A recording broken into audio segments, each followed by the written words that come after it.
Vince McMahon has had a hand in creating some of wrestling's greatest megastars, from Hulk Hogan to John Cena.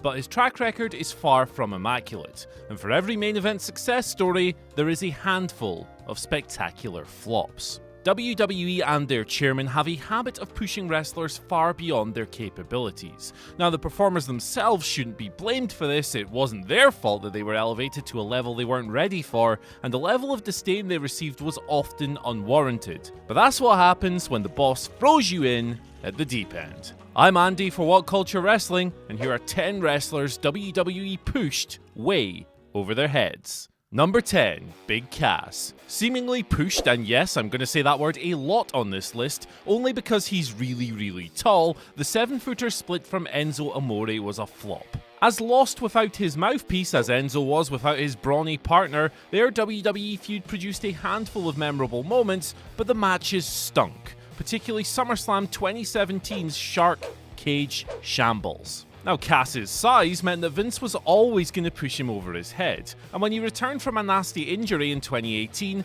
this continued, as WWE paired him with Daniel Bryan, but unfortunately not even Bryan, the wrestling genius, could help make Cass look like anything close to a main eventer, and a host of other issues meant the big lad was out of the company by the end of the year. Now he's back on the right track, and that's great, because WWE really let him down by over-promoting him.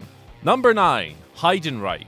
A monstrous flop in the early 2000s, or as we here at What Culture call it, the Ben Roy era, Heidenreich's name will always be synonymous with WWE failure.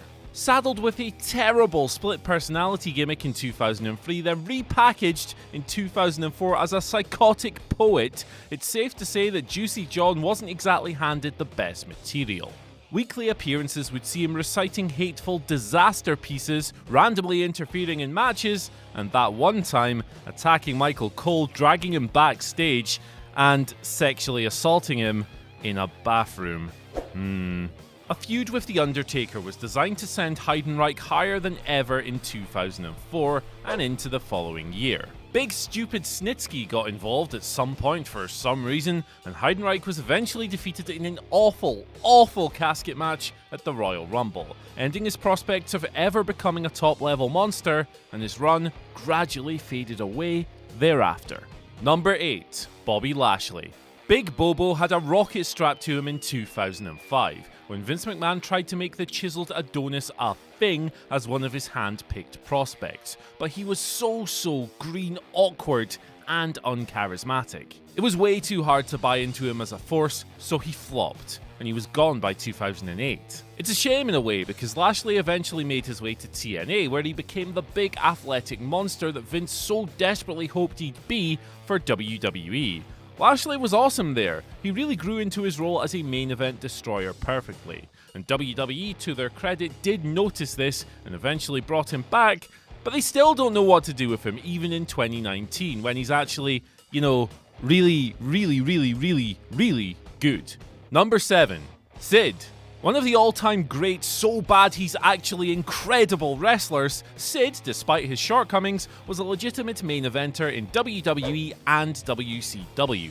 He was a 2-time WCW World Heavyweight Champion, but WWE was the first company to give him a monster push, and his first world title win there was over Shawn Michaels at Survivor Series 96. Sid's run lasted just a couple of months before dropping it back to HBK, but he regained the gold in February 97, dethroning Bret Hart. Another transitional 34-day reign followed, but while Sid was never supposed to hold the strap for any great length of time, he really stunk the place up as a transitional headliner. Remember, this guy has half the brain that you have. He said it himself. Number 6, Lacey Evans. You would struggle to find a weirder NXT call-up than Lacey Evans, who spent her first 3 main roster months doing nothing more than strutting down the ramp randomly. Not wrestling, not even talking, just strutting. She was then shoehorned in as Becky Lynch's first Raw Women's title feud, and in a storyline that seemingly lasted forever, she failed to wrest the belt from the man's clutches. And that's a good job as well, because Lacey's performances were those of a rookie nowhere near ready for such a big spotlight. It wouldn't be an exaggeration to call Evans a calamity between the ropes. For some reason, it's kind of become trendy to say she wasn't all that bad, but really, at her worst, Lacey is a botching, dangerous performer. Her Raw match with Charlotte Flair was so full of mistakes and so awkward, it's among the worst in recent memory. And while the sassy Southern Belle is an acceptable talker and she knows how to carry herself, it's clear that she was removed from developmental way ahead of her time. Now, this isn't her fault, and saying she can't wrestle at all is an exaggeration, but this greenhorn should still be in school. Number 5. Jinder Mahal. Good on Jinder Mahal for getting himself in Vince McMahon shape while away from the company. But still, does that really make him WWE Championship material? Absolutely not. Jinder's reign was wash. Saddled with a dated foreign menace act, this wrestler, who moves like a broken action figure with superglued limbs, sent crowds to sleep, and even botched his own bloody finishing move at SummerSlam 2017. Now, WWE, to be fair, kinda knew this, and that's why they tried masking his flaws in almost every match with endless interferences from the Singh brothers. Mahal was seemingly pushed to capitalize on the potentially huge Indian market, but the thing is, no concrete data ever emerged to indicate that this actually worked. So, given that he flopped on a subjective creative level, it's safe to call his main event run a complete and total failure.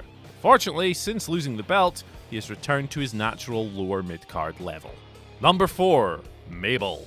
The future Viscera won King of the Ring in 1995, back when it still all but guaranteed a major push. As King Mabel, he was being set up as a future top heel, entering a feud with WWE Champion Diesel that resulted in an atrocious SummerSlam title match, in which Mabel fell to defeat in just over 9 minutes. Kevin Nash has since speculated that Mabel's push was cancelled because he developed a reputation as a clumsy, reckless worker, and he'd already injured, and I quote, 6 or 8 wrestlers before their feud.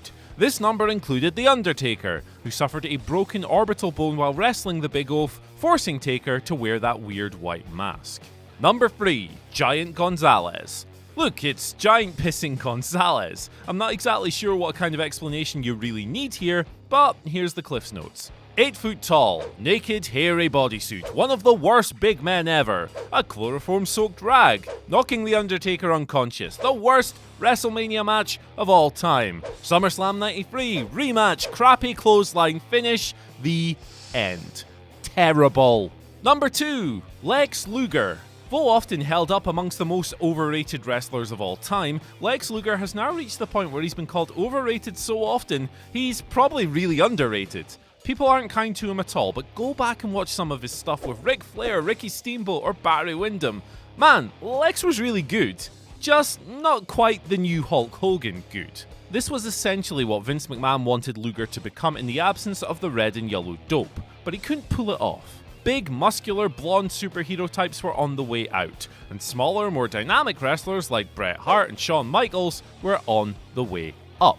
Luger was very much in the Hogan mold, but he was out of his time, and he lacked Hogan's charisma and star power, preventing him from ever becoming a franchise player. WWE saddled lovely Lex with an all-American gimmick, but shelved multiple plans to make him world champion, and he eventually became one of the first wrestlers to jump ship to WCW, doing so on the first episode of Nitro. Unfortunately, he's been on Vince's personal blacklist ever since, and whether fair or not, his name remains synonymous with failure. Number 1, Roman Reigns.